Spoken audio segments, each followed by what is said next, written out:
Gak terasa kita udah masuk ke minggu 37 ya. Kita lihat apa yang terjadi dari tanggal 11 sampai 17 September di sejarah teknologi.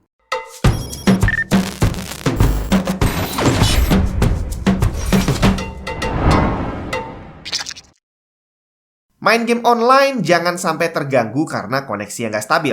Pakai router yang memang didesain untuk gaming. Asus TUF AX5400, gaming router dengan dual band Wi-Fi 6 dan dedicated gaming port. Kecepatan maksimum mencapai 5400 Mbps dengan dedicated gaming port yang akan membuat device kamu mendapat prioritas utama dalam jaringan. Gak usah khawatir dengan kualitas, karena TUF Gaming AX5400 ini didesain durable dan sudah diuji ketahanannya. Siapa yang sampai hari ini belum pernah melakukan remote control komputer? Jadi ini bukan menjalankan komputer pakai keyboard dan mouse wireless dari jarak jauh gitu ya. Tapi ini adalah remote PC. Kamu menjalankan PC kamu dari tempat lain lewat internet gitu ya. Kayaknya banyak yang belum pernah deh. Dan itulah gambaran perkembangan teknologi remote komputer zaman sekarang. Teknologinya sih udah ada dan canggih banget. Tapi ternyata hanya segelintir dari kita yang butuh untuk menggunakannya. Padahal ternyata teknologi nge-remote PC ini udah ada dari tahun 1940-an loh. Tanggal 11 September tahun 1940.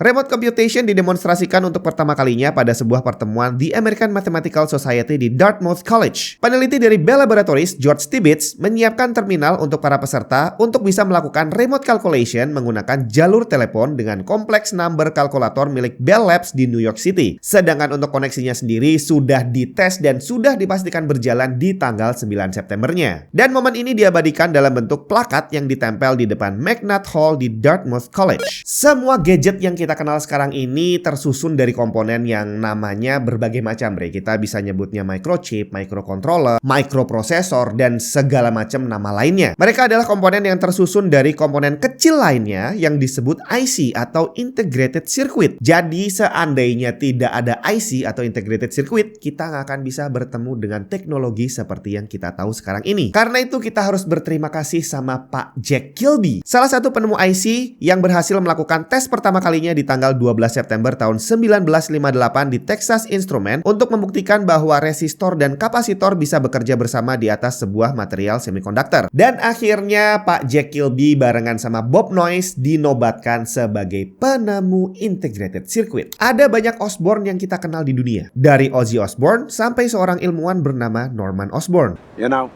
I'm something of a scientist myself. Tapi Osborne yang bakal saya ceritain ini adalah sebuah perusahaan komputer yang bernama Osborne Computer Corporation. Mungkin banyak dari kita yang nggak pernah dengar nama ini karena memang benar dia sudah lama nggak ada. Karena dari sejak tanggal 13 September tahun 1983, Osborne Computer sudah menyatakan bangkrut. Hal ini mereka lakukan 2 tahun setelah mereka merilis portable computer Osborne One yang sebenarnya laku keras di pasaran. Sebenarnya proses bangkrutnya sendiri itu ironis banget dan ini sempat saya ceritain di beberapa episode sebelumnya. Jadi ceritanya si Osborne tadi merilis Osborne One, di mana Osborne One ini laku keras dan orang-orang benar-benar yakin bahwa penerusnya nanti bakal lebih hebat dari Osborne One. Dan ternyata saat Osborne Computer Corporation ini sedang proses memproduksi penerusnya tadi, rumornya sudah beredar jauh sebelum produk komputernya jadi. Dan ternyata hal ini malah membawa dampak buruk karena akhirnya di tengah jalan banyak orang yang membatalkan pembelian Osborne One karena mereka nungguin penggantinya untuk segera datang. Ironisnya adalah Osborne Computer kehabisan dana untuk mengembangkan produk barunya dan mereka mengandalkan penjualan Osborne One untuk bisa melanjutkan produksi. Dan akhirnya terjadilah sesuatu yang dikenal dengan nama Osborne Effect, bahwa penjualan produk lamanya nggak bagus, akhirnya mereka nggak dapat duit dan nggak bisa melanjutkan pengembangan produk berikutnya. Dan itulah yang menyebabkan Osborne Computer Corporation menjadi bangkrut. Tapi memang komputer ini benar-benar merubah cara kerja dunia di segala bidang. Bayangin aja kalau orang harus ngecek satu-satu. Jadi ada orang mau nabung ke bank, nulis nomor rekening dan mereka harus ngecek apakah benar nomor rekening ada di buku yang setebal ini. Bakal ribet banget. Tapi jangan salah, zaman dulu itulah yang terjadi. Sampai akhirnya dunia perbankan mulai mengambil teknologi komputer untuk mempermudah pekerjaan mereka. Dan salah satunya terjadi di tanggal 14 September tahun 1959. Bank of America mulai menggunakan ERMA, Electronic Recording Method of Accounting System. Ini adalah sistem yang sangat revolusioner yang membuat cek bisa diproses secara digital dengan menggunakan font yang bisa dibaca oleh komputer. Sebuah scanner khusus bisa membaca nomor rekening yang sudah tercatat di atas cek dengan tinta magnetik. Sistemnya sendiri dikembangkan di Stanford Research Institute di Menlo Park, California. Dan kalau bicara revolusioner, sampai hari ini sebenarnya ada perusahaan yang terus-terusan membuat inovasi baru yang ternyata diikuti oleh banyak perusahaan lainnya. Dan siapa lagi kalau bukan Apple. Macintosh, salah satu produk Apple, saat ini boleh dibilang masih menjadi leader di dunia komputer. Tapi ternyata Macintosh bukanlah komputer yang pertama kali dikembangkan oleh Apple. Sebelum Mac, Apple punya produk yang namanya Apple II. Di tanggal 15 September tahun 1986, Apple memperkenalkan Apple II GS, major rilis terakhir untuk lini Apple II PC. Apple II GS ini menggabungkan beberapa aspek dari Apple II sebelumnya dengan Macintosh dengan kemampuan graphic and sound, makanya namanya ada GS-nya. Saat itu Apple II GS ini jauh lebih hebat dibandingin para saingannya, termasuk Macintosh dan IBM PC. Tapi Apple memutuskan untuk mengakhiri Apple II dan lebih fokus untuk mengembangkan Macintosh. Dan ternyata tanggal perilisan Apple II GS tadi terjadi tepat 1 tahun setelah Steve Jobs mengundurkan diri dari Apple. Tanggal 16 September tahun 1985 adalah hari di mana Steve Jobs mundur dari Apple.